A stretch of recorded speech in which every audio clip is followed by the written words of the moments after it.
Supercoach 360. Mission. Supercoach 360. Animation. Supercoach 360 podcast. So, I mean, everyone's got the burning question. You really want to go on at hooker. The ceiling is so high, and I mean, just the base output of a good hooker is so high that you're going to be getting points in that position. So you should be trying to achieve points in that position. Who are you looking at, and who are you not looking at? I've heard. Actually, yeah, go. Go on. No, what have you heard? Well, look, you can look at Harry Grant. They've only got 1 week, haven't they? Harry Grant and Brendan Smith. I think so. You I know Smith does. You could easily sit that. You know what I mean, for a week. But I don't see the point in doing that personally. For me, I'm looking at Cookie or Reed Marnie as my starting number 9 over Grant or Smith. I think Cookie with no recognised 7. I think you have to take a bit of onus at Souths, and hopefully the 7's a quick little 7, and he'll back up when Cookie runs through and he's have Cam Murray or the 7 either side. You know what I mean? That's something he didn't get from Adam Reynolds very much, especially if you were 60 metres out. You were not getting it at all. Like, he was never going to be there for that. Whereas a young bloke, there's a chance. There's a chance for more points for Cookie there. And Reed Marnie, got a point to prove.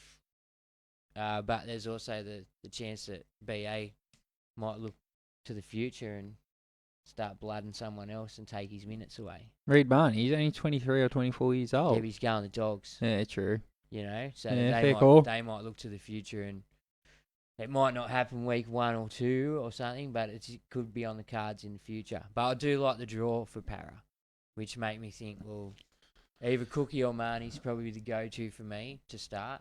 I have Cookie in my team at the moment. I think for the extra 70k, you got to go Harry Grant.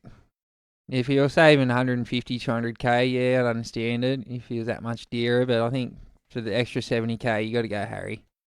Why though? Because I think he'll play more minutes this year, and he had an injury-affected year last year. In games he played over 55 minutes, he averaged just under 80.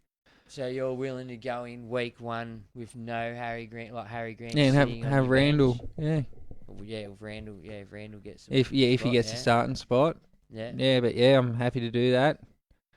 And if I was going to downgrade, I'd probably downgrade to McInnes at 535,000. And would you really though? Like, his role's not solidified.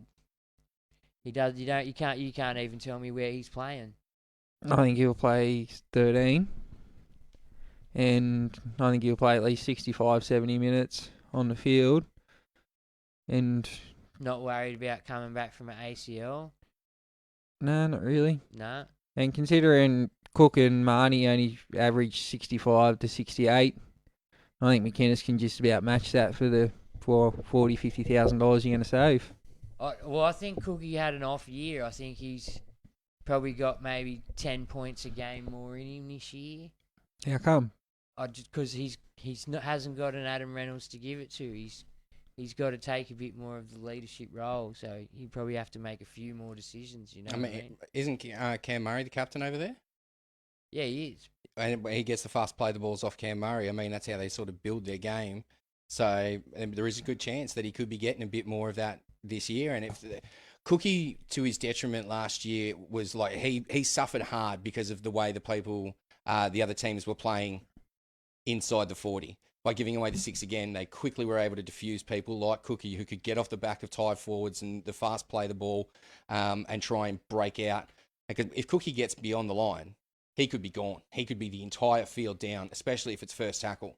So this year, with it being the penalty, I mean, are they still going to be able to use him to just go straight up attack if that's what's going to happen to him? Or are they going to lay off and he's going to eventually be able to get through those gaps early in the tackle count and then just be able to run with whoever he supports, at least get the line break, the try assist, 30 each. Who's going to be running with him? Is his young half going to be running with him? That's what I hope. Well, Cody Walker's his backup man. Yeah, that's it. Will Cody Walker be getting through the line and getting with him? And you have Trell, you got AJ. There's a lot of speed. There is. in the pack. You don't know how the new coach is going to. That is a big factor. They don't have the Wayne anymore. How the new coach is going to use him either. That's another thing. Could have a whole new game in his head. All right. I don't like Cookie. Just quickly on Grant. All right. I've got a question here. Just Okay. from Freddie Corbett. Right.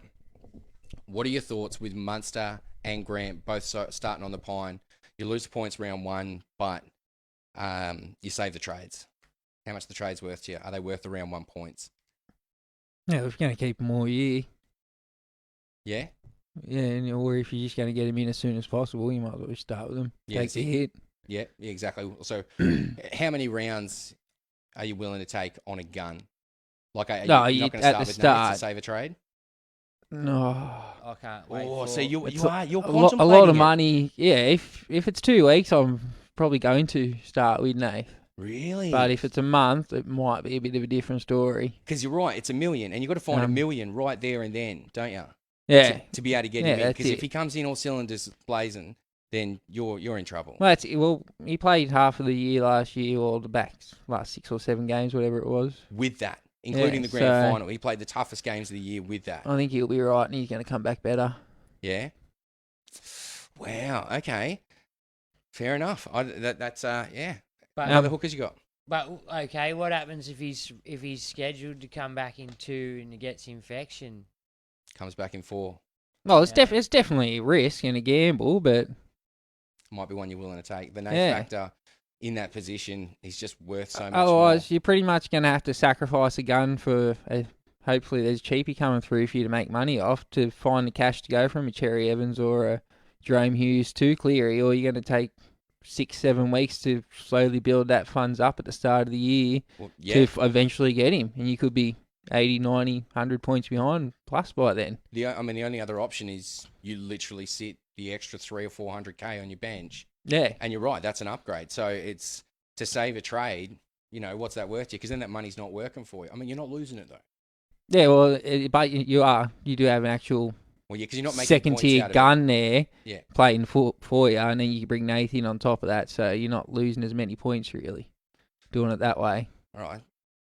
So on top of your hookers, man, who you got? Well, only pretty much the ones that you got to back up one of those 4. You know what I mean? B. Smith's still not a bad option. But I think Harry Grant this year will easily outscore him. But is B. Smith better utilised in the back row? I think he'll be 13 predominantly this year. He might still start at 9 and move to 13, but I just don't know. I don't know his role either, so that's why I'm steering clear of B. Smith. I wouldn't begrudge anyone for going there. He scored well last year, and he's like a little. He's a gun hooker. Like, he is moving to the Roosters next year, but if Bellamy can use him to win a comp, but the thing is, if Bellamy can use anyone else to win a comp, then does he have that in him? Now, I've also got Watto. Yeah. Yeah. Connor Watson. Yeah, just because I've heard Verrills is injured. So you think he'll take the starting number 9 at the Roosters? Could do. I don't know how long he'll have it for though. He's probably the best 14 in the game. Well, Marshke did all right for him last year when he played. Oh, I don't think he's a Watto though. I mean, remember Orbo though in his retirement year, he ended up becoming like actually a smoky for that year because he just ended up posting some really solid scores. So does the Roosters 14 have that in them? You notice when the Roosters bring on someone like that, they come on with a set play ready to go. Yeah, but there's also them games where the Roosters have just flown through for 70 minutes with no need for him, and then he puts him on for 2 minutes. Yeah, fair call. And at 511k. Yeah, well, you can't afford that. to lose That won't be happening with Watto, but Watto's a different mould to Orbo. But yeah, Watto out of the next, like he'd be a look at bench hooker as long as Verrills is out for 3 to 5 weeks for me. What's he worth? 5'11". 5'11". He's very dear. Who you got? Well, I'll see that one, and I'll raise your dark horse. Yeah. Jeremy Marshall-King. I like Marshall-King. If the Dogs forward pack can get a roll on like I think they might be able to, I think Jeremy Marshall-King can run amok on the back of that. I think could be a smoky pod to start the year. What's his price? 427,000. So that's a good 90k nearly. Yeah. On that's a good saving and a good backup hooker who's probably going to chug along nicely. I don't think anyone nipping at his heels. Then you got Randall, your boy Randall, Yep. from Newcastle. He's more likely to start than the other one I've got. That's the only reason I've gone Randall first. With the drama up there, like, do you have anyone else other than Randall? I think from what I've read, it's between Kurtman and Randall. Is Kurtman suited to the 9? Kurtman's suited to another team, in my opinion, but I don't get a say in it. I don't just love Kurt. You love Kurtman, but for me, Randall was impressive last year, and I'm worried. He's like a worry for me, because if he doesn't go well, 3 or 4 games in, gets hooked, then you're stuck with nothing on the bench, and probably no way to upgrade unless you start using bonus trades or whatever you're going to use to get him out. It's a worry having Randall. That's why I've actually, like we were talking about earlier with Kobe Hetherington, like I said, someone's seen him at training, but if he can snag a starting role for 60 minutes, even if you don't play him, you can sit him there as your bench hooker to start. No, if he's getting a starting role 60 minutes in the first couple of weeks, you're playing him. Yeah, you probably are. Absolutely. If he's getting a starting role in the first 60 minutes, right, like for the first couple of weeks, but he doesn't perform, does he get dropped after 2 and then he's stuck there?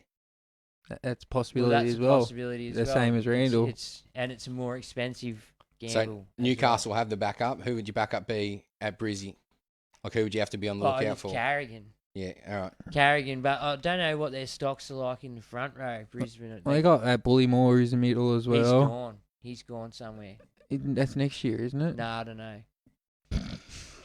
Nah, I don't know. All right, you got to say, is that all your hookers? No, I got one more. Yep. Adam Keegan from the Roosters. If he can get a starting centre spot, I'll be really looking closely at him. And you can play him at hooker? Well, yeah, you can play him at hooker or centre. Ooh, okay. That's an interesting dual position. Yes. That could be a little bit of a smoky at hooker. I don't mind that. If the Roosters are full strength and he's in the centres, I can see a lot of points coming his way at $320,000. That's juicy. Yes. He's at Manly right now.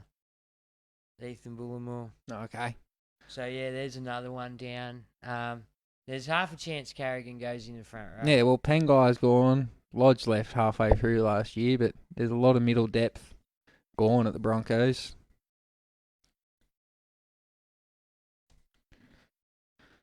Yeah, what else you got? You got any more hookers or? No, I don't think so. I think that's it for hookers, yeah. So you guys obviously aren't making a selection until we get team lists. So I believe you've got some return from the dead players for us, Con. Oh, I didn't know you were going to do that now. Oh. Supercoach 360 podcast.